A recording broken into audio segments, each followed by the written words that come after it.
Pero vamos a ir empezando ya con el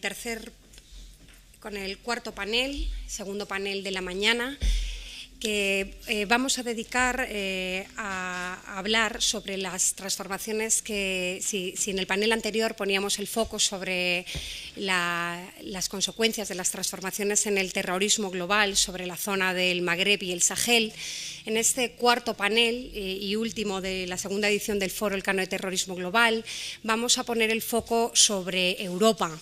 Así, en este sentido, vamos a contar con la participación de tres ponentes.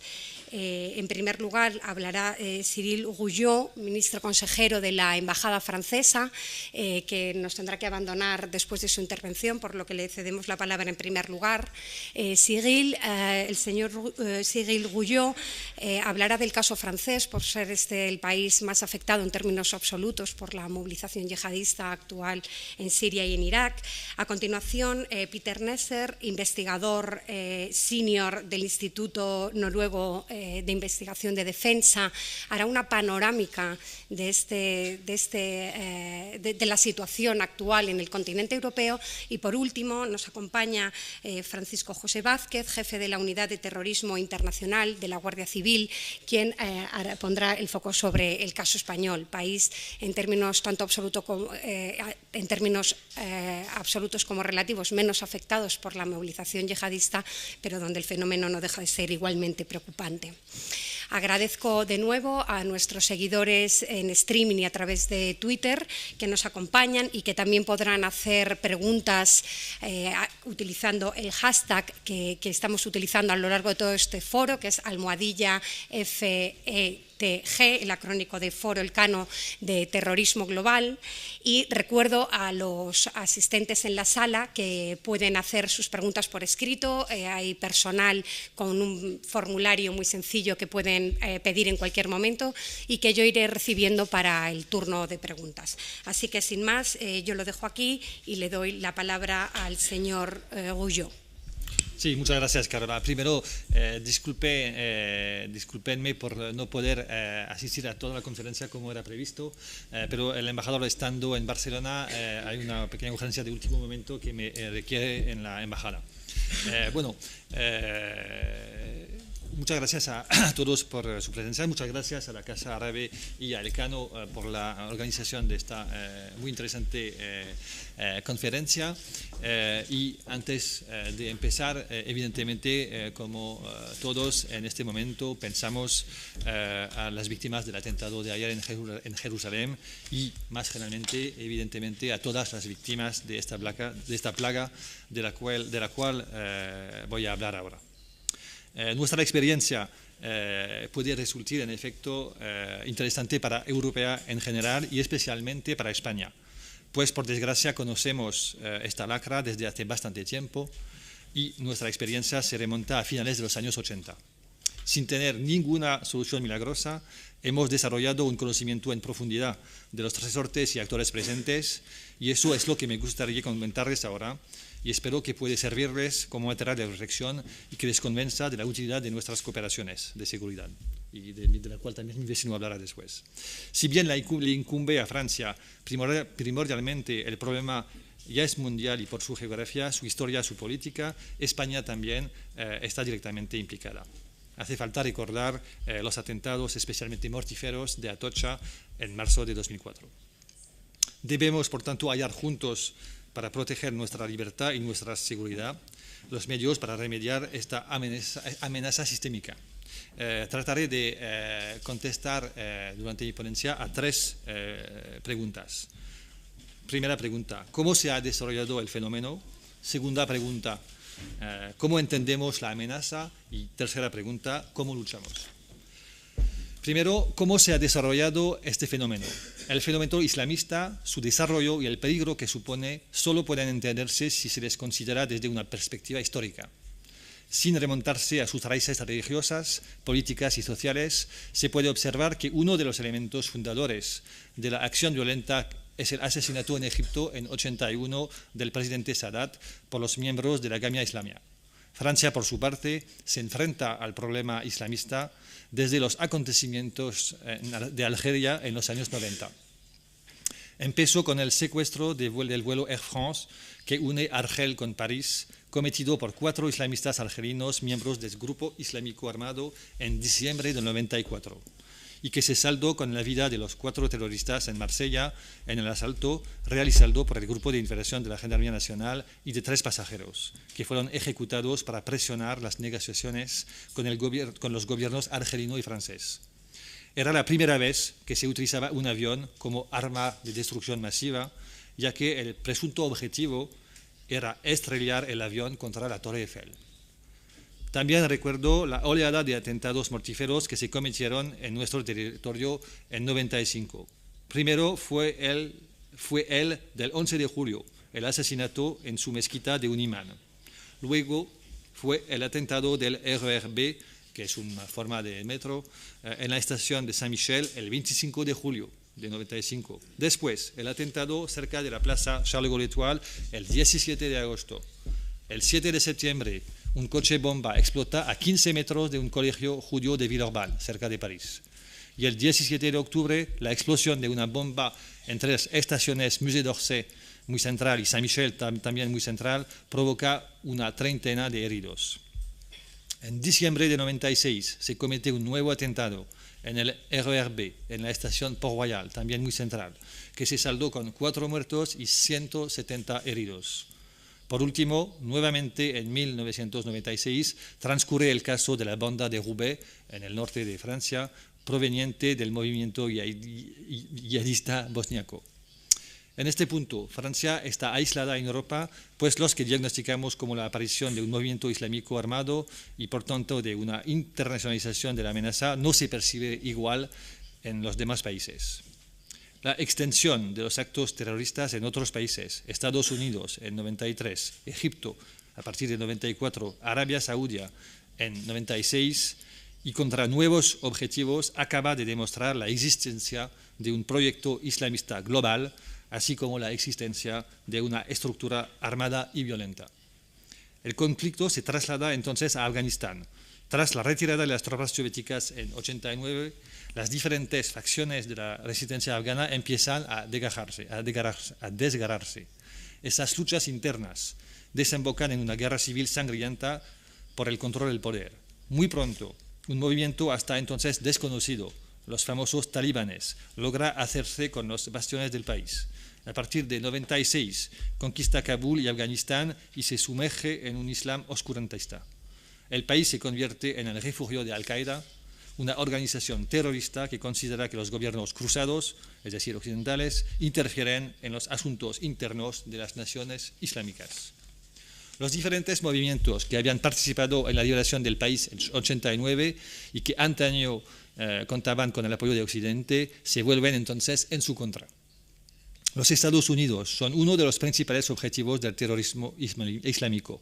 Se producen ataques contra sus embajadas en Nairobi y en Dar es Salaam el 7 de agosto de 98 y más tarde contra el barco USS Cole el 12 de octubre de 2000. Estados Unidos toma conciencia de la amenaza, se han convertido en un objetivo y mientras los países occidentales se dividen en 2 posturas. La voluntad de preservar la tranquilidad en el interior de sus fronteras, basada en el refuerzo de la protección y la seguridad interior, a veces al precio de adaptaciones sociales o incluso de cierta complacencia. O bien la conciencia de que el riesgo es general y de que la lucha debe librarse también en el exterior. Desarrollo de la inteligencia y de la cooperación internacional, lucha contra las fuentes y redes de financiación. La situación cambia radicalmente con los atentados del 11 de septiembre de 2001. La condena de la comunidad internacional es casi unánime y la mayoría de los países toman conciencia en este momento de la necesidad de luchar conjuntamente y sin cuartel contra el terrorismo. Francia está entonces a la vanguardia de la reacción occidental. Al ocupar la presidencia del Consejo de Seguridad, actúa inmediatamente para que se adopten las resoluciones 1368 el 12 de septiembre y 1373, 2 semanas más tarde.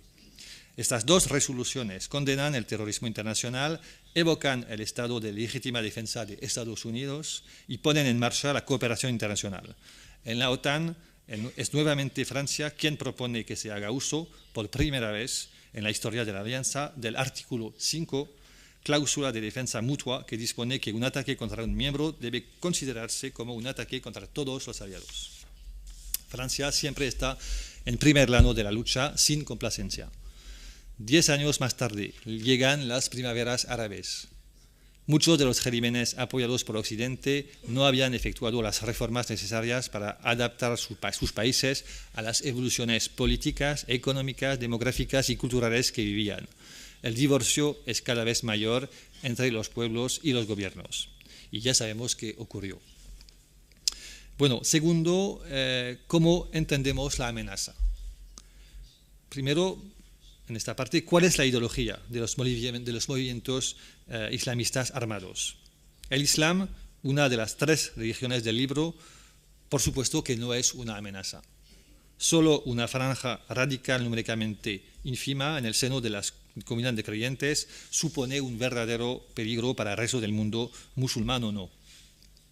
El salafismo preconiza el retorno a las fuentes del Islam, las de los tiempos del profeta y de los primeros discípulos, los salafis. Esta corriente se divide a su vez en 2 ramas. El salafismo quietista, que trata de hacerse indirectamente con el poder temporal mediante la predicación y la reislamización de las sociedades, y el salafismo yihadista, que busca imponer sus posturas mediante la guerra santa en todas sus formas. Si el salafismo quietista pone en cuestión nuestros modelos de sociedad, y más aún los modelos vigentes en el mundo árabo-musulmán, su versión yihadista debe ser combatida por todos los medios de que dispongan nuestros países, pero asegurándose de evitar cualquier amalgama con el conjunto de los musulmanes, que de hecho son las primeras víctimas de los terroristas islamistas. Los hermanos musulmanes no se reivindican directamente del salafismo más duro, al contrario de los talibanes, que se sitúan de pleno con esa ideología, pero participan en un islam político cuyas relaciones con la democracia, el Estado de Derecho, el respeto de las normas internacionales son, cuando menos, cuestionables. ¿Cuál es su objetivo? El objetivo de la mayoría de los grupos yihadistas que se reivindican de esta ideología es imponer localmente su visión rigurosa del Islam supuestamente puro por provenir de un mítico tiempo dorado islámico. Es con ese espíritu, que han organizado la vida de acuerdo con la ley islámica en Afganistán, Somalia, norte de Malí o incluso en algunas provincias de Irak y de Siria, con las violencias que conocemos. Esta voluntad de control cercano que aspira a crear califatos con la vocación de fundirse en un solo para finalmente reunificar la umma, se añade la voluntad de destruir el enemigo lejano, Occidente en general e Israel en particular. En efecto, vemos que la cuestión palestina sigue siendo un marcador ideológico importante para los yihadistas y una justificación del adoctrinamiento, especialmente de los jóvenes europeos, de los cuales se habla mucho en este momento. Hay un debate que siempre ha interesado a la corriente yihadista. ¿Hay que concentrarse en el enemigo cercano o en el lejano? Así pues, a principios de los años 90, los islamistas argelinos se dividieron rápidamente en su lucha entre los argelinistas, que querían que la yihad siguiera siendo argelino-argelina, y los internacionalistas, que querían ampliar su guerra en Francia. Esta rama es directamente la que se transformó primero en Grupo Salafista para la Predicación y el Combate, GSPC, y después en ACMI, Al-Qaeda en el Magreb Islámico. Bueno, ahora lo más importante, ¿cómo luchamos? La determinación de Francia es fuerte, la voluntad política es real, apoyada y constante, independientemente de las alternancias políticas. De esta forma, libramos la lucha en 2 escenarios principales, interior y exterior. El escenario interior primero. El territorio nacional es la primera prioridad. No se trata de transformar Francia en un santuario cerrado, un campo atrincherado. Francia siempre se ha mostrado abierta. El Islam es hoy, con diferencia, la segunda religión de Francia. El terrorismo no debe ser un pretexto para restringir la libertad. Se trata de comprender, detectar e identificar la amenaza para poder combatirla. Francia realiza, por lo tanto, una acción concertada en varios ámbitos. En el ámbito social, es fundamental que se haga una clara distinción entre musulmán e islamista. Con la creación en 2003 del Consejo Francés del Culto Musulmán, la promoción de la laicidad, el trabajo de la formación de los imanes, el control de la financiación de las mezquitas, son buenas pistas para evitar los amalgamas y preservar al Islam de Francia del contagio radical. La cohesión nacional depende del éxito de estas canteras. Francia no tolerará en cualquier caso ningún gesto, acción o palabras racista o dirigida contra cualquier religión, venga de donde venga dicha agresión. La concepción francesa de la laicidad debe permitir a todas las creencias ejercerse libremente en el respeto mutuo y con el estricto cumplimiento de las leyes y de las libertades públicas. La lucha contra la radicalización pasa innegablemente por esta voluntad política fuerte y no negociable. El derecho es perfectamente claro y sanciona, por un lado, cualquier término que apele a la discriminación, al odio o a la violencia nacional, racial o religiosa, hasta 1 año de cárcel y 45.000 euros de multa, y confina la expresión religiosa en la esfera pública. Prohibición de llevar distintivos en la escuela, prohibición del velo íntegro en la vía y en los espacios públicos. En el ámbito más tradicional de la acción policial y de información, Francia atribuyó enseguida una gran importancia a la información en el entorno islamista. En el escenario interior como en el exterior, la información sigue siendo el requisito esencial para toda acción judicial o decisión política. La Dirección General de la Seguridad Interior se encarga de buscar, centralizar y desarrollar la información de índole, de seguridad nacional o de intereses fundamentales de la nación. Al no haberse perpetrado ningún atentado por un grupo estructurado en Francia desde 1996, el balance es bastante positivo. Los servicios franceses cooperan plenamente entre ellos y con los servicios de los países amigos. Las relaciones con el CNI, el CNSA y los servicios de información de la policía y de la Guardia Civil son de hecho especialmente fluidas, mi vecino lo dirá mejor que yo, y especialmente útiles y eficaces, tal y como hemos podido constatar con la interpelación de dos nacionales franceses en Melilla el pasado 14 de marzo. Aún así, el trágico caso Mera de marzo de 2012 y después el atentado con granada en una tienda de alimentación judía en Sarcelles, cerca de París, en septiembre de 2012, marcaron la emergencia en nuestro territorio nacional de una nueva amenaza y de nuevas formas de actuación. Los actos aislados de individuos autorradicalizados, las acciones en el extranjero contra los intereses franceses, los secuestros de rehenes, las acciones de ciberterrorismo obligaron a los servicios a reorganizarse y adaptar su dispositivo y su estrategia. Ello condujo muy recientemente a la creación de esta DGSI, de esta dirección, de la que acabo de hablarles, que cuenta con más de 3.000 funcionarios de policía y que será reforzada en los próximos 5 años con el reclutamiento de 430 analistas, informáticos, intérpretes, psicólogos o investigadores, con el fin de ampliar su campo de competencia y mejorar sus capacidades para detectar, prevenir y luchar contra el radicalismo. La acción de los servicios de interior se ha ampliado hacia el exterior, prestando especial atención a los escenarios de guerra donde los movimientos islamistas emplean a combatientes extranjeros. Hay que hacer un seguimiento de estos combatientes, a menudo conversos y autorradicalizados, y hacerlo con el mayor cuidado y desde su salida del territorio francés. Es un reto difícil al cual otros países se enfrentan también, Bélgica, Alemania, Gran Bretaña, entre otros, y que justifica la búsqueda de una verdadera sinergia entre los servicios. Por último, se está acometiendo un esfuerzo especial en la prevención de la radicalización, especialmente en los entornos de las cárceles, un tema del que el ministro francés del Interior debate mucho con su homólogo español desde nuestra política en este ámbito. Dada nuestra política en este ámbito. A finales de abril, el ministro del Interior francés presentó un plan de lucha contra la radicalización violenta. Dicho plan persigue varios puntos. Una mayor vigilancia en Internet, ya sean redes sociales, foros o páginas web especializadas que faciliten instrucciones para la fabricación de explosivos o que hagan un llamamiento a la jihad. Una mayor vigilancia de los movimientos hacia el extranjero, con un esfuerzo especial en los aeropuertos y en el intercambio de información entre países de salida, siendo España uno de ellos, como vimos el pasado 9 de mayo con el embarque hacia Turquía de la hermana de Mohamed Merah, que se habló desde Barcelona. Se pondrá especial cuidado a los desplazamientos de los menores aislados. La asistencia a las familias de los jóvenes radicalizados. Se abrió a principios de mayo un número de teléfono gratuito y se han recibido varias comunicaciones desde su puesta en funcionamiento. Esta estructura deberá permitir asimismo la libertad de palabra en los ambientes en los que la presión social, patriarcal o religiosa siga siendo muy fuerte.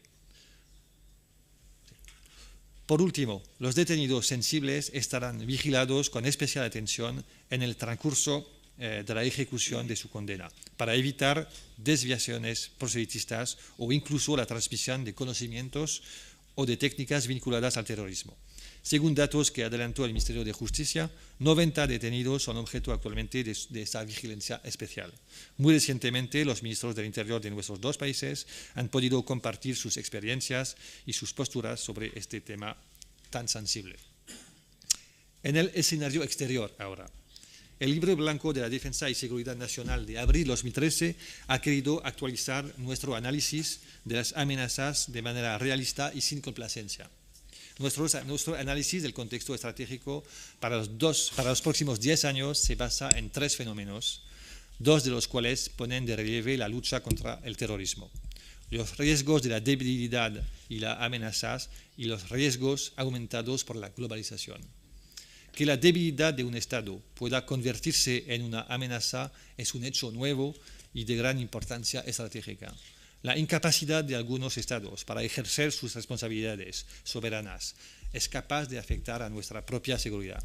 Un Estado que deja de controlar sus fronteras y su territorio puede convertirse en un santuario para grupos criminales, un espacio para el tránsito de tráficos o una base de operaciones de grupos terroristas que les permita desarrollar sus acciones a gran escala. La globalización, que reduce y unifica el espacio estratégico, acerca las amenazas. Es un acelerador y un amplificador. En los estados frágiles o descompuestos, los grupos terroristas causan estragos en regiones hasta entonces preservadas, donde parasitan conflictos locales que intentan radicalizar. La zona saharo-sahariana, el norte de Nigeria, Somalia, Siria, Irak, Península Arábica y la zona afgano-pakistaní. Disponen, como lo ha demostrado nuestra intervención en el norte de Mali, de una capacidad operativa independiente. La primera década del siglo XXI habrá demostrado que la incapacidad de varios estados para ejercer sus funciones esenciales de soberanía es un fenómeno duradero y extendido. Desde hace 14 años, Francia, en su deseo de participar en la estabilización de esos estados, se ha comprometido en Afganistán, en Costa de Marfil, en Mali, en la República Centroafricana. Y es en Afganistán y en Mali, pero también en la franja sahelo-subsahariana, donde continúa en primera línea para luchar contra el islamismo radical.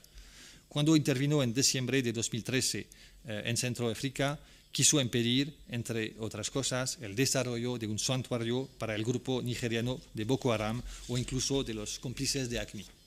En Mali, la destructuración del Estado maliense y la debilidad de las Fuerzas Armadas malienses fomentaron una ofensiva a principios de enero de 2013 al sur del río Níger, con el fin de precipitar el hundimiento del poder político en Bamako.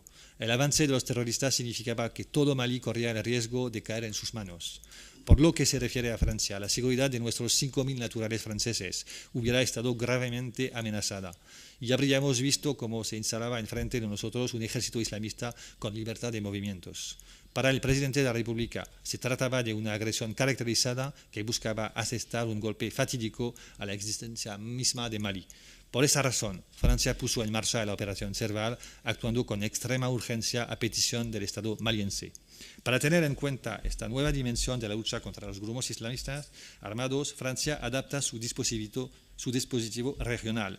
La insuficiencia de control de los espacios y de la coordinación entre los países de la zona hace necesario la puesta en marcha de un dispositivo extenso, coherente y complementario para mantener la presión sobre las redes a la escala de la banda saharo-sahariana y limitar su capacidad para reestructurarse y volver a amenazar la estabilidad regional de nuestros intereses. Frente a un enemigo que se burla de las fronteras, la calidad de la información, la movilidad de nuestras fuerzas y la concentración de nuestros medios de combate allí donde se encuentra el enemigo serán determinantes. Los medios franceses desplegados en la zona, medios de combate y de compilación de información serán activados desde Mali, Níger y Chad y en menor medida desde Mauritania y Burkina Faso. Esta política tiene igualmente su traducción en el seno de la Unión Europea, pero creo que ya no tengo tiempo. Así que solo voy a darle una rápida conclusión antes de tener que irme y escuchar un poco al otro ponente. Existe, como lo han visto, una fuerte convergencia de puntos de vista sobre estas cuestiones entre Francia y España. Porque compartimos el mismo análisis de esta amenaza sistémica, tanto en el plano ideológico como en el estratégico. Porque nuestras acciones se unen en el plano interior. Luchamos así conjuntamente y de forma eficaz contra las redes de reclutamiento y de apoyo al yihadismo. Porque nos complementamos igualmente en el plano exterior. España participa así en diferentes actuaciones importantes al lado de Francia. Y muchas gracias. Y porque en el plano europeo nos ponemos de acuerdo sobre la necesidad de una movilización más fuerte para la protección de nuestras fronteras. Esta estrecha cooperación entre nuestros dos países es indispensable para evitar que un acontecimiento tan trágico y sangriento como fue el atentado de Atocha hace ya más de 10 años no pueda volver a producirse jamás. Se trata de nuestra seguridad colectiva como de nuestras libertades, que van unidas una con la otra. Sepamos luchar eficazmente contra el terrorismo sin candidez, pero sin renunciar a nuestra alma, es decir, sin renunciar al derecho, a la justicia y al respeto de las libertades fundamentales. El camino es estrecho, es verdad, pero debemos emprenderlo juntos. Muchas gracias.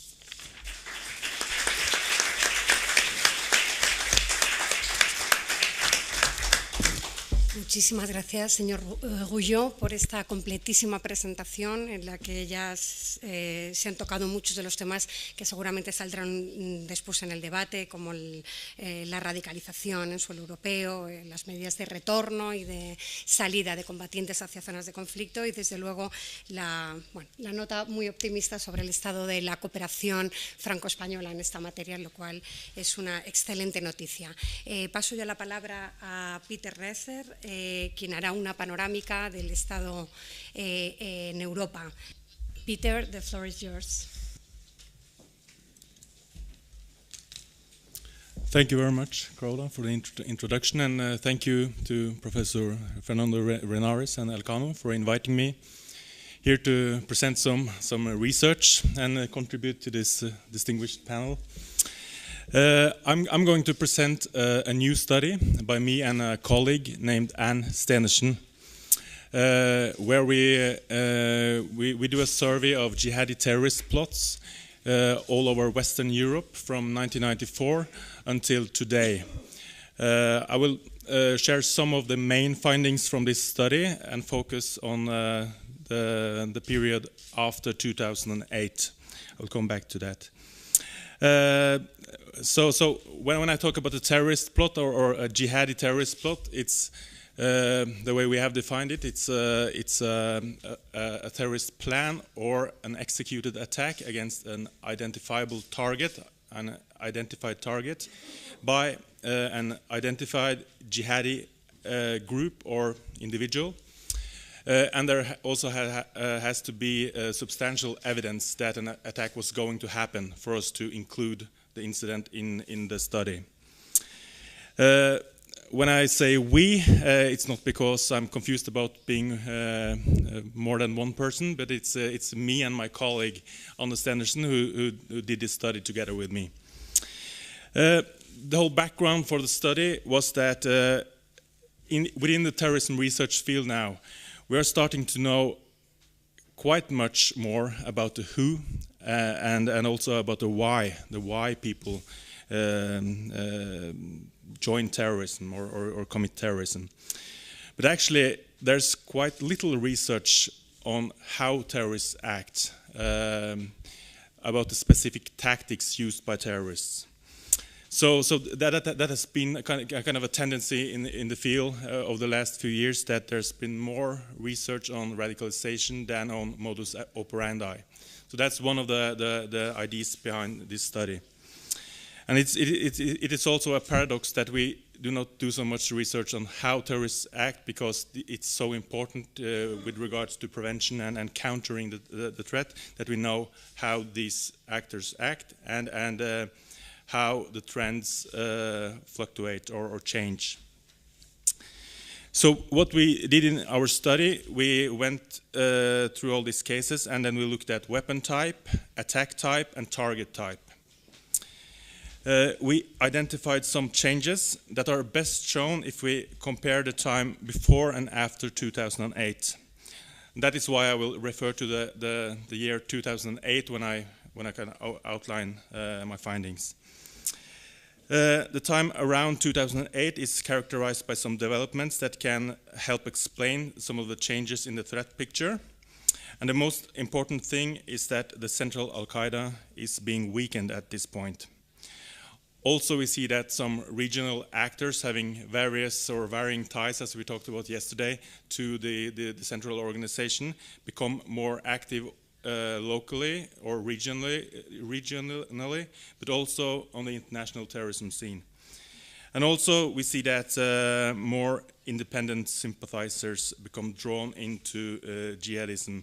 And the main reason for that is basically that also that was mentioned in a presentation yesterday, that from around 2008 the jihadis are moving from the closed forums over to the open social media, which allows more sympathizers to become drawn into the field. I will not talk much about the Islamic State or ISIS in my presentation. I will focus on Al-Qaeda. And the reason for this is that up until now, apart from the attacks in France in the mid-1990s, of course, where the GIA was the kind of organization behind the threat. But after 2000 and until, I would say until 2012 and also partly in 2013, it has been Al-Qaeda or Al-Qaeda-inspired networks or groups or individuals who have shaped the threat picture in Europe. We have also kept track of incidents involving or having some kind of links to ISIS or IS over the last few years. But the way we see it, these incidents are, at this point, they do not constitute a solid basis for generalization. I have some ideas about it, and we can discuss it afterwards, but it has not been very central in shaping the threat picture in Europe until now. The main findings we have is that, first, the threat is becoming more targeted. This is the main finding. While the threat picture in the early 2000s was dominated by mass killings like those that happened here in Madrid in 2004, in recent times, it has become more common to target Jews or artists involved in the Mohammed cartoons affair, or soldiers, like happened in Woolwich in 2013. There's a typo on the slide, but it should be 2013. The second thing we find when we look at all these cases is that weapons and tactics are becoming much more diversified.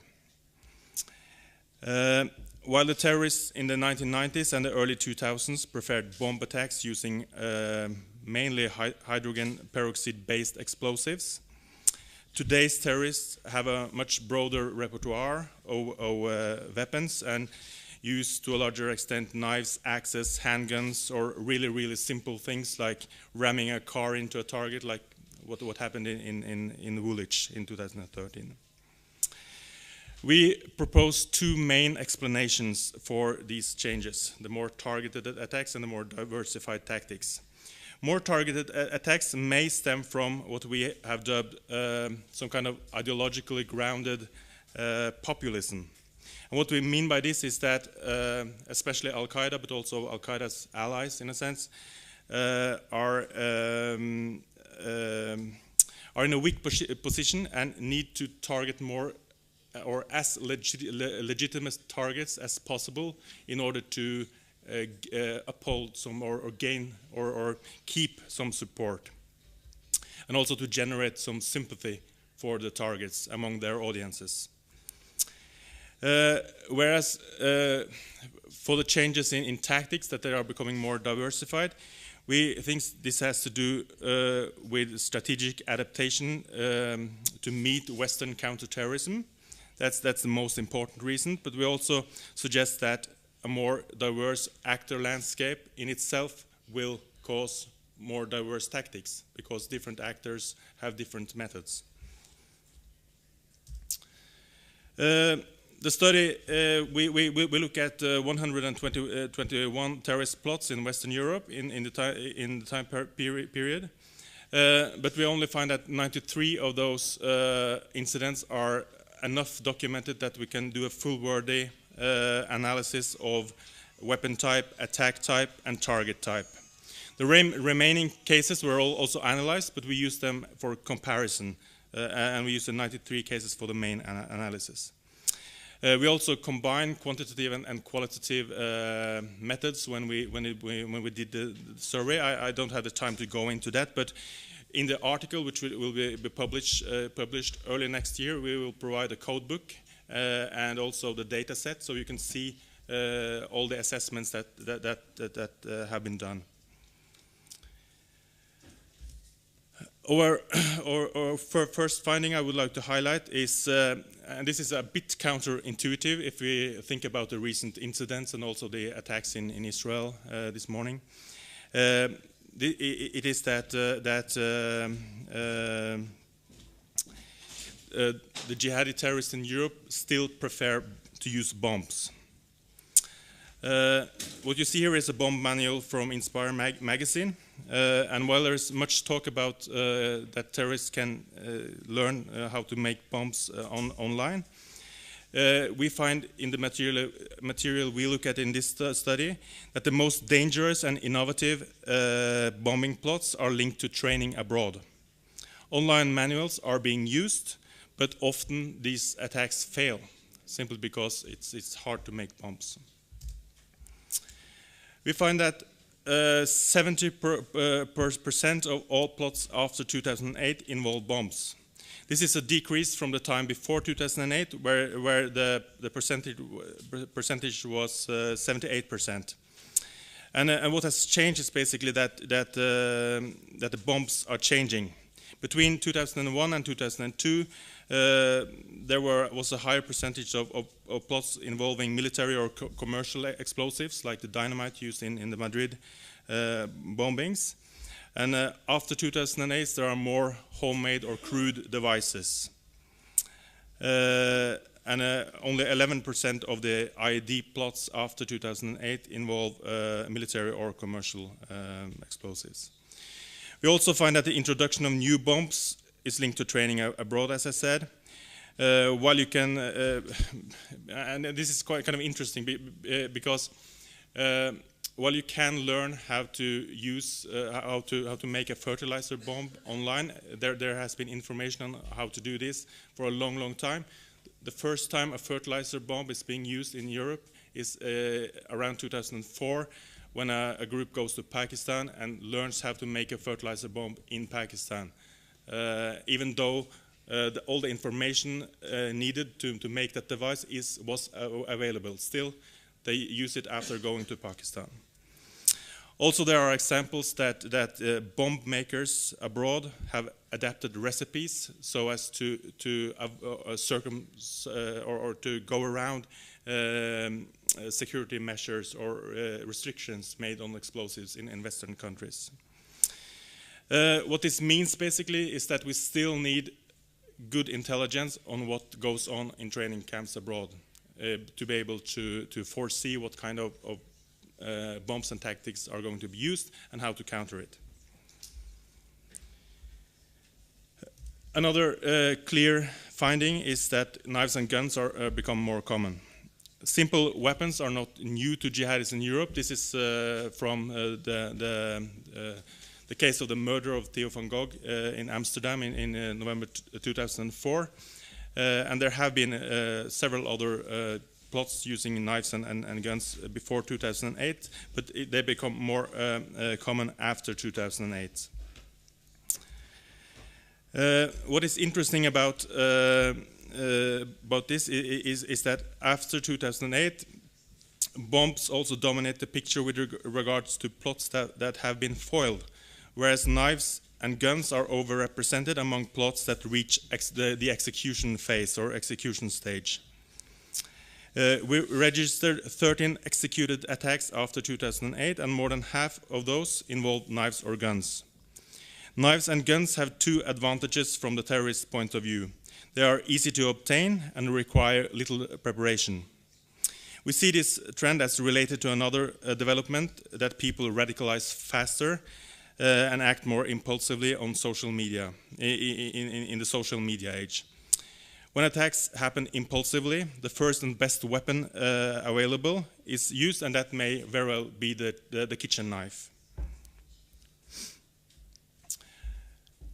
So another important trend here exemplified by the attack by Mehdi Nemmouche in Brussels earlier this year is that more terrorists work alone. Before 2008, there were quite few single actors operating in Europe. There were only single actors in 12% of the cases we looked at. The first example was Richard Reed's plan to bomb a Paris-Miami flight in December 2008. And another example from before 2008 is Mohamed Bouyeri's attempted killing of Theo van Gogh in Amsterdam. Whereas after 2008, nearly 40% of all the plots we have registered are single-actor attacks. And you have heard about many of the cases, but like Andrew Ibrahim's attempted attack in the UK in 2008, and Nikki Riley, Umar Farouk Abdul Muttalab from 2009, Mohamed Game in Italy in 2009, Taimur Abdul Wahab, the Swedish suicide bomber on the streets of Stockholm in 2010, and many other cases, also Mohamed Merah's attacks in France, of course, in 2012.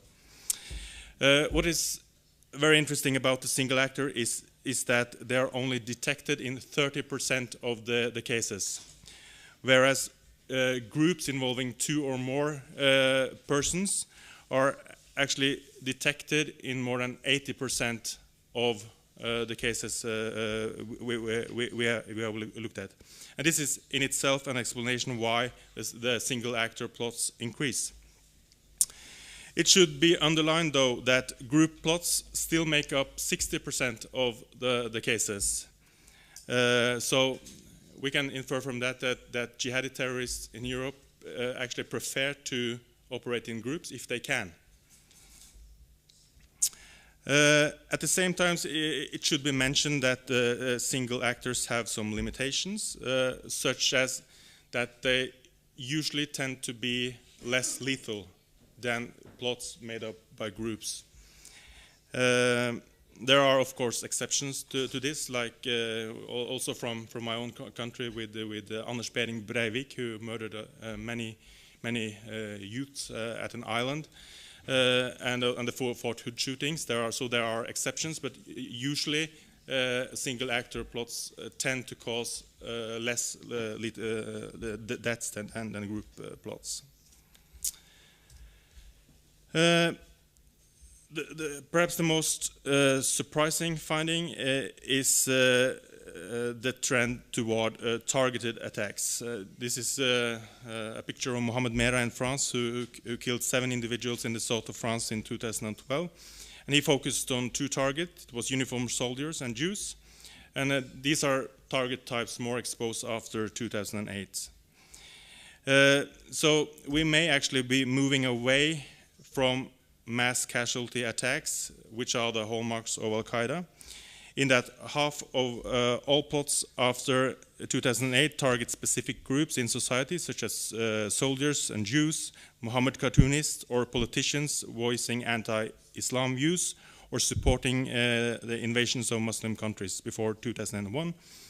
And before 2001, only 20% of plots were aimed at such targets. So it's quite a change. It is also it is however important to underline that there are still actors plotting mass casualty attacks. It has not disappeared. We now have more targeted attacks, but a higher proportion of targeted attacks. But there are still groups and networks abroad plotting large-scale mass casualty attacks. So the threat picture is becoming more complex. I would just finish by saying a little bit about how we think about the future. And we think that what is happening in Syria now, and especially, of course, the massive contingent of European foreign fighters in Syria, will affect the threat picture. But we do not think that this development will dramatically alter the modus operandi. We think that IS will contribute to more plots or an increase of terrorist plots in European countries. But we think that the modus operandi will stay within what we have identified through this study. The most likely scenario, based on what we have found, is basically a single bomb attack against a land-based target. And the reason I specify land-based is that there are almost no examples at all that terrorists in our study have targeted maritime targets. Also, there is a decrease in plots targeting aviation in the material we see. We find that attacks with knives and guns are more likely. We think that bombs will still be common, but that terrorists will use knives and guns to go under the radar, basically. And this will also make attacks, the lethal nets, likely more limited. The most likely mass casualty scenario is still, we think, one single bomb attack against a crowded area. As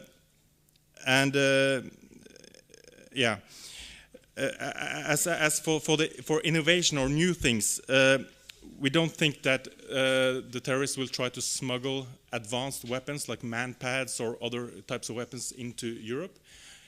What we think is more likely is that they will combine the tactics we have identified in this study in new ways. For example, that they will combine fire with guns, guns and bombs. For example, like in the Mumbai attacks, where remotely controlled bombs were put in taxis to create chaos. This is also a kind of a scenario we may see in Europe. And we also think that cameras will be used more, both for propaganda purposes, but also during attacks to create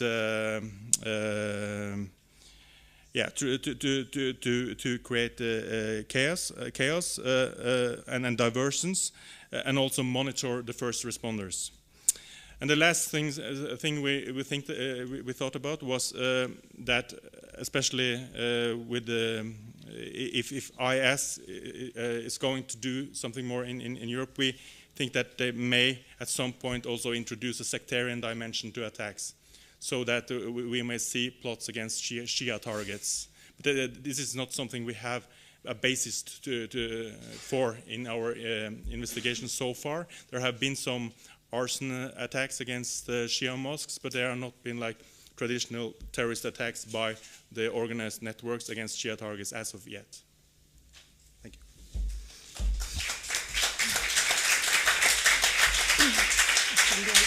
you.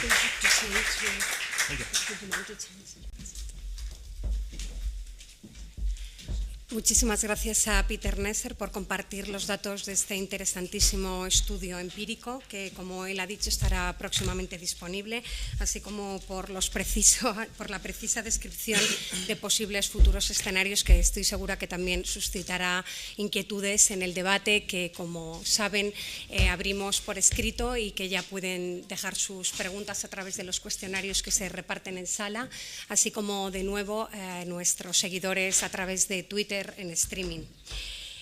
Abrimos ya la última intervención a cargo de Francisco José Vázquez, quien va a poner el foco ahora mismo en el caso español y que seguro que tiene muchos datos interesantes también que compartir con todos nosotros.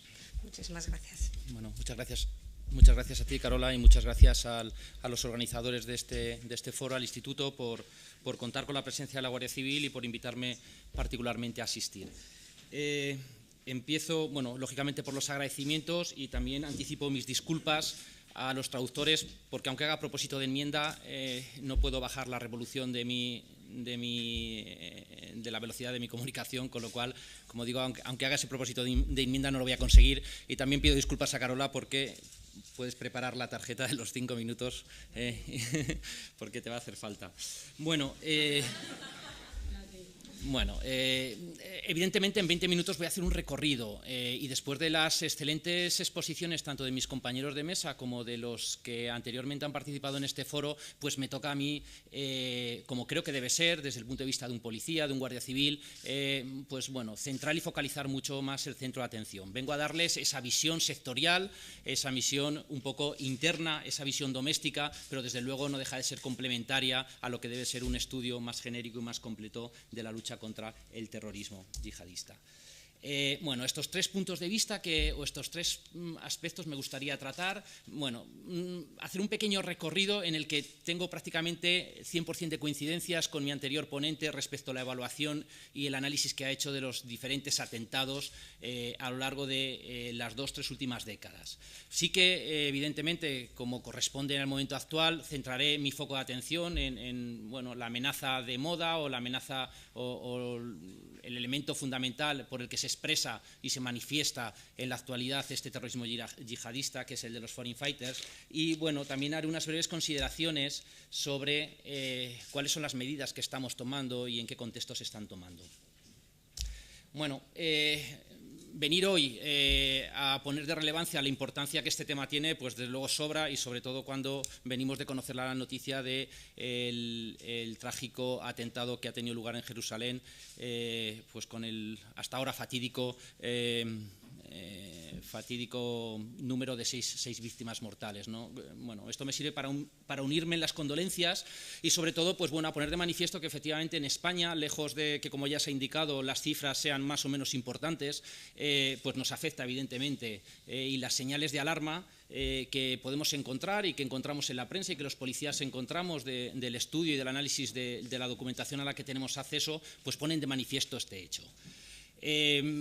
Amenazas o indicadores que en los últimos meses pues han llevado, como todos ustedes saben, a incrementar por parte del Ministerio del Interior el nivel, el grado de alerta, el grado del nivel de la amenaza, lógicamente en consonancia con lo que sucede en los países de nuestro entorno y lógicamente también en consonancia pues con los indicadores que percibimos. Bueno, les hago un apunte. Seguramente mi subconsciente me traicionará y si en algún momento determinado tengo que hablar más adelante de grupo terrorista o de organización terrorista, hablaré de Estado Islámico, pero tengo el firme propósito de intentar contribuir, creo que desde otro punto de vista o desde puntos de vista que también son necesarios hacerlo, a intentar deslegitimar la acción de los terroristas. Y posiblemente una de las medidas, que desde luego no es propiedad mía ni muchísimo menos, ojalá, es no utilizar el lenguaje de los terroristas. No utilizar ese Estado Islámico que desde luego en nada favorece y que seguramente en mucho favorece, en lo que sí favorece desde luego es en legitimar la acción de esa organización terrorista. Igual sería más adecuado, y lo dejo encima de la mesa, como digo, no es propiedad mía, son muchas instituciones y muchos países las que ya emplean esa terminología, a lo mejor el acrónimo de las siglas Daesh, ¿no? Que corresponde a, como digo, a las siglas en alfabeto latino de lo que igualmente significa Estado Islámico. Bueno, simplemente para ponerle cara a qué fenómeno terrorista nos enfrentamos a España, pues de luego, bueno, quiero hacer un breve recorrido desde quizás, bueno, de los acontecimientos más recientes, aunque no tanto, del fenómeno terrorista en España, pues de luego nos tenemos que retrotraer al atentado de 1985 en el restaurante El Descanso, atentado que iba dirigido fundamentalmente a intereses o objetivos estadounidenses que al parecer, que utilizaban y frecuentaban este restaurante. Bueno, desde luego lo que se suscribe del estudio de este atentado como de las metodologías de las organizaciones terroristas en ese momento, pues no dejaban de ser células que se manejaban dentro de los conceptos que nosotros consideramos terrorismo clásico, células clásicas, perfectamente organizadas, estructuradas, con diferenciación de roles, ¿verdad? Diferenciación de tareas, fuertemente financiadas, que preparaban muy específicamente y muy intensamente sus acciones, normalmente consistente o integrada por elementos terroristas que venían del exterior, que no eran y ni pertenecían a la nacionalidad del país, y bueno, como digo, generaban una virulencia brutal. En este caso el resultado fueron 18 muertos, pero la tónica, como bien ha indicado mi compañero, eran atentados que tenían una gran letalidad. En el 2004, desde luego, sigue poniendo de manifiesto que, por lo menos, esa manifestación explícita del terrorismo que tenemos en España y que vivimos en España, pues tiene esa misma forma, esa misma cara, con esa composición exactamente igual, con esas mismas estructuras, esas mismas organizaciones, esas células consolidadas. La irrupción a partir de fundamentalmente el año 2011 pues introduce otros nuevos elementos y otras nuevas tipologías de actividad terrorista, desde luego que no consumen las anteriores, se van multiplicando y se van añadiendo como nuevas metodologías a las cuales tenemos que hacer frente y con las cuales tenemos que estudiar y trabajar y luchar. El fenómeno, como digo, de los actores solitarios, reflejado, aunque no tiene un reflejo concreto en España porque no se ha dado ninguna circunstancia al respecto, pero sí no nos vamos muy lejos de los países de nuestro entorno en los cuales efectivamente esas figuras existen, ¿verdad? Quiere decir que a partir de este momento no consideramos que no exista una amenaza que no sea específicamente la del actor solitario. Les digo que no. Contemporáneamente encontramos atentados, como digo, en entornos europeos y en regiones no necesariamente Europa, en los cuales sí que se consolidan esas acciones que no están única y exclusivamente dirigidas por esos actores o protagonizadas por esos actores solitarios. Incluso si nos quedamos aquí en España, la actividad contraterrorista en España también pone de manifiesto, y en concreto, por ponerles una referencia, lo hizo en el año 2008 con la desarticulación de una célula pakistaní en Barcelona que pretendía atentar contra el metro de dicha ciudad. Nos encontramos en la situación actual, hace un año y medio aproximadamente, empieza la efervescencia del fenómeno de los foreign fighters, de los retornados, de los combatientes, y es el fenómeno que actualmente, pues, como les decía, quizás es el más mediático, el que llama más la atención, pero como digo, si se tienen que quedar con la fotografía a la cual las fuerzas y cuerpos de seguridad miramos actualmente al respecto de dónde está y cuál es la amenaza yihadista, desde luego cojan el compendio de todas las acciones sobre las que he hecho el recorrido.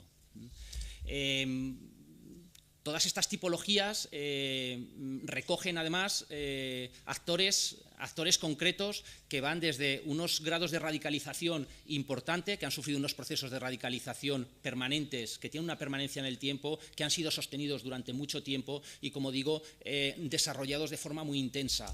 A otros actores, a otros elementos, a otros protagonistas, y sobre todo, y luego haré mención a alguno de ellos, en los que estos procesos de radicalización pues, han producido, pues, como ya empezamos a denominar de forma express, en muy poquitos meses, individuos que no pertenecen ni a sectores ni a entornos familiares radicales ni extremistas, individuos cuyos datos biográficos no se apuntaba efectivamente esta adhesión ideológica radical, pues como digo, en muy poquito tiempo realizan el salto cualitativo a la violencia extremista. Sin lugar a dudas, la morfología, y no profundizo, no me voy a extender mucho en ello, de la tipología del terrorismo yihadista que nosotros contemplamos es esa. Existe una amenaza real, una amenaza directa de esas células comprometidas, de esas células concretas, de ese terrorismo clásico asociado al yihadismo que puede operar en España, sin lugar a dudas, como en otros países del ámbito europeo. Tenemos el fenómeno de los retornados, que más nos afecta, como digo, sobre todo por la efervescencia mediática. No les he hablado, quizás no es del todo correcto hablarles de redes de envío, posiblemente hay una actividad a la que no he hecho mención en ese recorrido histórico, que son las labores logísticas asociadas a la actividad terrorista, que también ha sido mucho más frecuente, evidentemente, y afortunadamente, que la actividad terrorista, y que hemos tenido y hemos recogido, pues como a lo largo de estos 10, 12, 15 años, pues múltiples ejemplos al respecto, tanto desde el punto de vista de adoctrinamiento, de reclutamiento, de financiación y, como les pongo aquí, de envío de combatientes o envío de personas a zonas de conflicto. Y el Internet, desde luego, no es una forma, Internet que le pongo allí no es una forma de terrorismo, pero, y creo que ha sido motivo de alguna ponencia concreta al respecto, sí que desde luego es un vehículo fundamental desde nuestro punto de vista para que en la situación actual en el ámbito de la lucha yihadista, contra el terrorismo yihadista, pues lo tengamos en consideración, sobre todo como motor fundamental y como vehículo fundamental, entre otras cosas, del elemento o del espacio de la radicalización.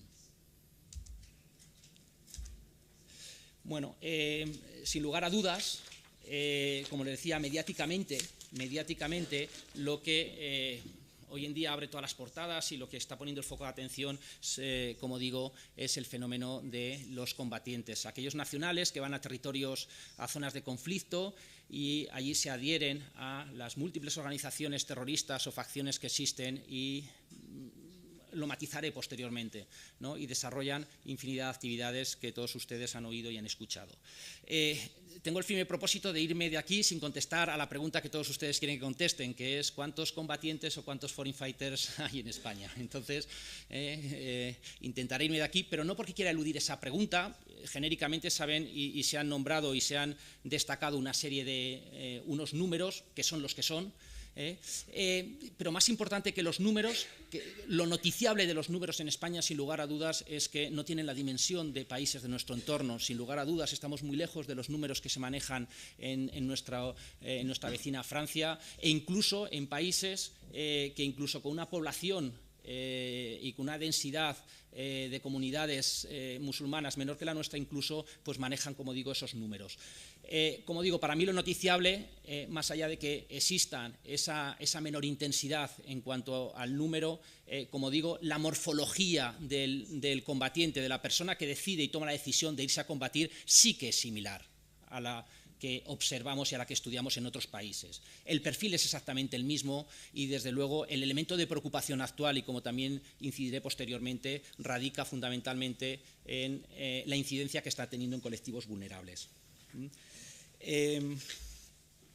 Pero sí que quiero matizarles, cuando muchas veces se habla en términos absolutos o en términos genéricos del número de combatientes, ¿verdad?, o el número de foreign fighters, hay que matizarlo sensiblemente, ¿no? Difícilmente podemos cuantificar cuántos y realmente cuántos están, ¿verdad?, y dónde están, cuando fundamentalmente ahora en Siria, que es el foco de atención fundamental de estos combatientes, de estos foreign fighters. Pero desde luego sí que se estima que no el 100% de los que tengamos identificados o tengamos cuantificados como que han abandonado nuestro territorio nacional se han ido a combatir como terroristas. Existe un espectro, y han analizado y han valorado en anteriores ponencias, un espectro o diferentes focos o diferentes receptores de esas personas que se van a Siria. En un 80% se unen fundamentalmente al Daesh y a Jabhat al-Nusra, entre otros, pero desde luego hay otros muchos que se unen a los bloques de rebeldes moderados contra el régimen, o a ONGs, o son aquellos freelance que, fruto de la aventura o de cualquier otra inquietud, pues acuden al lugar, acuden allí. Además, con la dificultad que esto entraña cuando estudios o cuando estadísticas determinan que desde los finales de como consecuencia de las primaveras árabes se recrudece o se genera todo lo relativo al conflicto, en este caso de Siria e Irak, pues han contabilizado incluso hasta más de 1000 organizaciones que en algún momento u otro han formado parte de una manera o de otra, como digo, de este conflicto. Miren, les voy a poner un vídeo de 1 minuto, si esto me lo permite.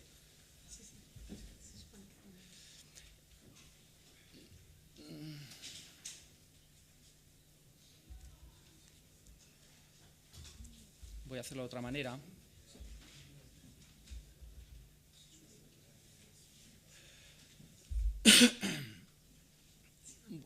Bueno, si veo que no, bueno, es el vídeo, es un corte del vídeo del último vídeo emitido en relación a la ejecución de los 18 miembros de las fuerzas sirias ejecutados, que se ha dado publicidad hace, me parece, 2 o 3 días. Bueno, no les traigo este vídeo con ningún ánimo diferente, que es hablarles de lo que es, cuál es nuestra amenaza. Nuestra amenaza es el foreign fighter, evidentemente, es aquel que acude a zona de combate a combatir, lógicamente, a instruirse. Creo que en la historia, lamentablemente, no nos ha dejado un escenario, un campo de entrenamiento tan grande y tan intenso como el que actualmente supone Siria-Irak. Y la problemática que muchos de nuestros países, que la mayoría de nuestros países entendemos, o por la que entendemos el concepto de foreign fighter, es que es un circuito de retorno, un circuito en el que, más allá de cometer atrocidades como las cometen en esos países, pues luego muchos de estos individuos retornan a nuestros países. Ven, la simbología, no he hablado antes, como muy bien decía mi compañero, las acciones actualmente son menos letales, afortunadamente, de lo que eran aquellas células que tenían un corte más clásico, que tenían una gran letalidad, pero fíjense sobre todo cómo contrasta con la potencia de la propaganda que estas acciones requiere. Bueno, iba a decir la desfachatez con la que incluso a cara descubierta estos miembros, que ya han sido identificados por muchos de los servicios de inteligencia y por muchos de los cuerpos policiales de los diferentes países, ya los han identificado, son nacionales de nuestros países. Francia ya ha dicho públicamente que 1 o 2 son súbditos franceses. Irán apareciendo a lo largo de las semanas seguramente identificaciones de que son, pues, miembros de los países de nuestros entornos. Bueno, esta es la imagen, este es el desafío que tenemos,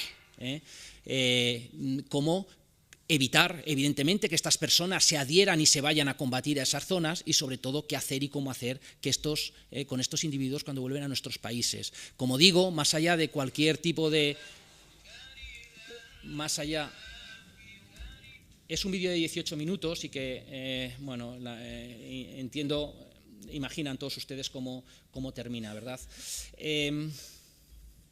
Bueno, como les digo, el desafío es entender efectivamente cómo podemos luchar contra esas personas que, más allá, que efectivamente vienen con una capacidad, con una radicalización infinitamente superior a la que tenían cuando se fueron, pero sobre todo con una letalidad en cuanto al conocimiento de técnicas y procedimientos de uso terrorista. Bueno, no voy a focalizarlo o no voy a profundizar mucho en esto, porque también ha sido motivo de comentario, pero sí poner de manifiesto la importancia que para nosotros tiene, desde el punto de vista policial, Internet.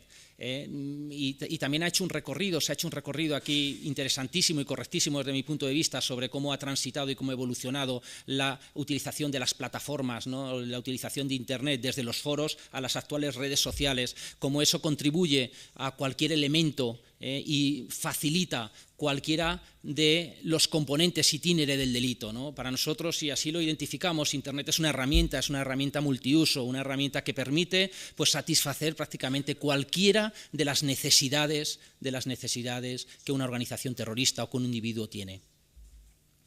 Internet además que, como les decía, para mí no es tan importante los números, aunque tienen importancia, lógicamente, pero sino los efectos que genera.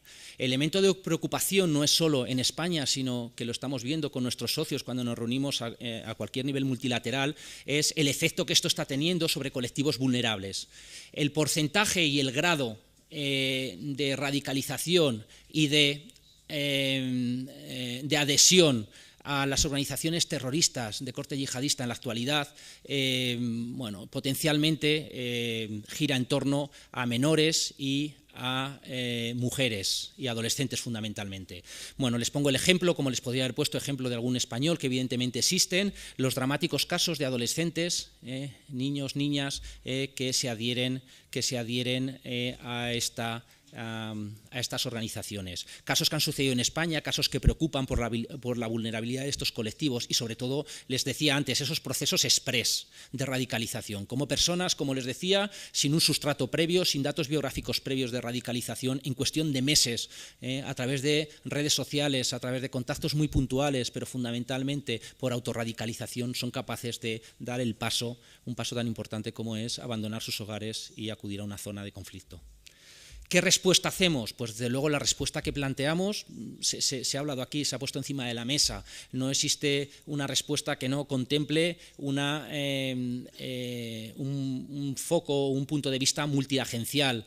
Se nos dice, y cuando vamos a los foros, se nos dice que los primeros que tenemos que poner, la primera piedrecita la tenemos que poner evidentemente en el ámbito local, en el ámbito doméstico, pero desde luego tiene que contribuir de forma acertada y con las sinergias oportunas a las estrategias y a las medidas que también se toman en los ámbitos de nuestras regiones y en el ámbito multilateral. Desde luego, la generación de medidas, y desde luego así son sobre las que gira en torno la política del Gobierno de España, pues desde luego es lógicamente prevenir la constitución y la generación de nuevos terroristas, que no nazcan nuevas generaciones de terroristas. Para ello, pues bueno, y simplemente desde el punto de vista para dejárselas punteadas, pues diferentes iniciativas que desde esos ámbitos de la multiagencia pues se han puesto en marcha. Las dos primeras están en marcha, están consolidadas. El Plan Estratégico Nacional de la Lucha contra la Radicalización Violenta está en fase de materialización y en fase de planificación todavía, no está aprobado. Medidas, como digo, que se debaten a todos los niveles y que se debaten normalmente a nivel europeo y a nivel multilateral y que van en consonancia con lo que se está haciendo en otros países.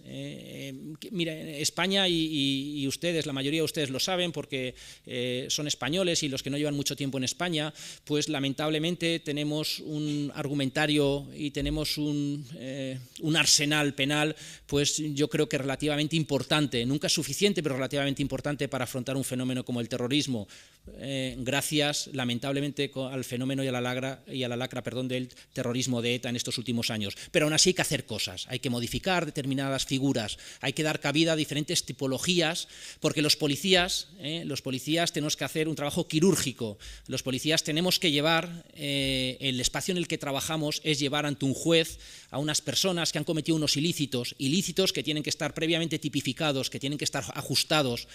No nos podemos inventar nuevos delitos ni nos podemos inventar nuevas figuras delictivas, sino que tenemos que perseguir aquellas que existen, con lo cual es importante que exista ese marco legal y ese marco penal para poder trabajar. Bueno, otro tipo de medidas con carácter administrativo, como pueden ser modificaciones en lo concerniente a la legislación de extranjería, medidas de orden social que se han apuntado y ha apuntado muy bien el ministro consejero de la Embajada de Francia, y, como digo, formación individualizada, tanto individualizada como de los colectivos, pues para atender este fenómeno de forma correcta. Siento este rápido viaje que les he dado para tocar estos tres puntos que pretendía tocar, y desde luego estoy a su disposición para contestar a las preguntas que estimen oportunas. Muchas gracias.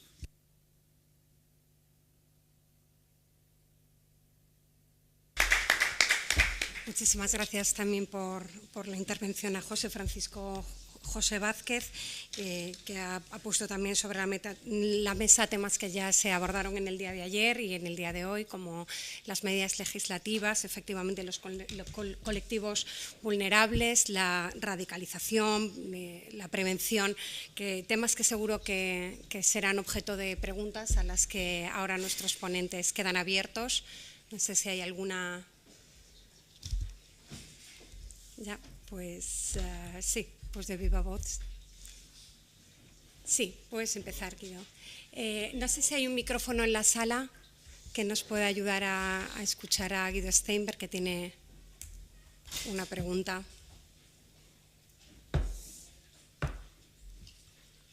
Y mientras tanto, si alguno de los asistentes desea formularlas, les recuerdo que están circulando los boletines, los cuestionarios. Tal vez se te.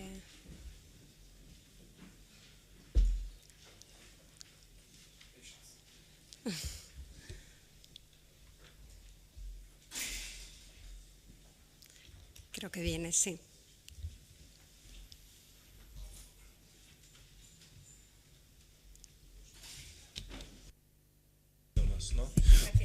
Usted ha hablado de un perfil de los yihadistas españoles y europeos. ¿Cuál es? Porque yo no lo veo en Alemania. Ni yo tampoco, igual me he expresado incorrectamente. No, lo que precisamente he pretendido hacer ese recorrido de cuáles han sido las manifestaciones explícitas de terrorismo que hemos tenido en España y cómo se han acumulado a lo largo del tiempo, para finalizar y decirles que la foto actual que tenemos del terrorismo yihadista en España es una foto que acumula prácticamente todas las metodologías que hemos conocido de forma histórica. No existe un perfil concreto, evidentemente, seguramente ha sido una mala interpretación, o más que mala interpretación, una mala emisión de mis palabras, ¿no? Desde luego sí que existen perfiles concretos o estudiamos estereotipos concretos en relación a las tipologías de atentados. Sí que entendemos que puede existir unos patrones normalmente en células constituidas, unos patrones de actores solitarios, unos patrones de foreign fighters, pero que son evidentemente absolutamente abiertos y que cuando los compartimos con nuestros socios, sobre todo en Europa, cuando vamos a los foros en los que estudiamos precisamente este fenómeno, pues evidentemente en muchas ocasiones no llegamos a ponernos de acuerdo porque es un campo absolutamente heterogéneo y nos encontramos con personas y con elementos y con individuos que presentan características absolutamente diferentes unos de otros. Entonces estoy completamente de acuerdo con usted. Si esas han sido mis palabras, pues las matizo en ese sentido. Gracias. Vale, pues tenemos bastantes preguntas por escrito, nos quedan 5 minutos, así que bueno, plantearé una que hace el profesor Reinares a Peter Nesser sobre concerning organization-related position of attacks in Europe. Is an Al-Qaeda-linked mass casualty attack more likely than an Islamic State-linked mass casualty attack or vice versa? Come again? Sorry, I didn't. Okay.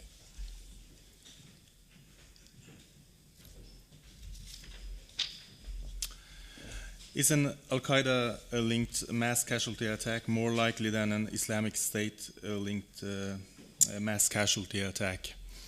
That's a difficult question. I think for me the IS seems to be an actor which is kind of thank you both. We will do whatever it can, basically. So I don't think that we could kind of exclude that scenario from IS, although the statements they have issued and their focus so far has been more toward this simple attack scenario. As for Al-Qaeda, we have at least speculated that basically the competition between Al-Qaeda and IS could motivate Al-Qaeda to try and kind of re-establish its position, and mass casualty attacks would be a good way to do that. So, yeah. Thank you, Peter.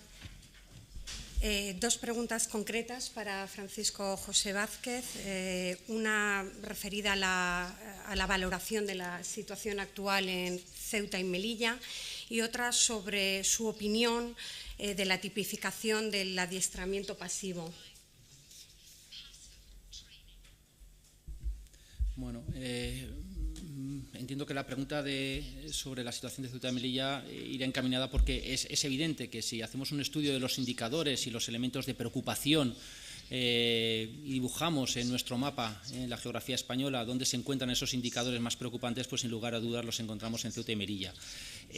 Bueno, al respecto de esto, cuando les decía que los números no eran preocupantes desde el punto de vista de la intensidad y si lo eran desde otros puntos de vista, una de las razones por las cuales decimos eso y una de las razones por las cuales entendemos que a pesar de tener una comunidad musulmana importante en España no existen grandes focos de radicalización es precisamente por el carácter menos radical de estas comunidades y de estos focos. Sin lugar a dudas, si los tenemos que focalizar hoy en día en algún sitio en España, pues todos los indicadores desde el punto de vista de la actividad actividad policial y de otro tipo de indicadores, los sitúa, como digo, sin lugar a dudas, en Ceuta, Melilla, seguramente en el arco mediterráneo, en la provincia de Madrid, en determinadas zonas de Cataluña.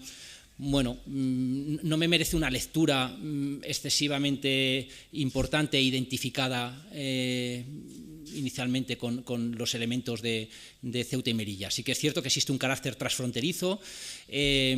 Para los terroristas, evidentemente, no hay fronteras, para las ideologías no hay fronteras y, en un país, o siendo vecinos de un país que tiene un número tan importante, infinitamente más importante que el nuestro de focos de radicalización, pues es posiblemente la razón por la cual existe esa transmisión y esa proximidad a generar esa sinergia también de radicalización en Ceuta y Melilla. En cuanto al adiestramiento pasivo y las medidas que deben incluirse.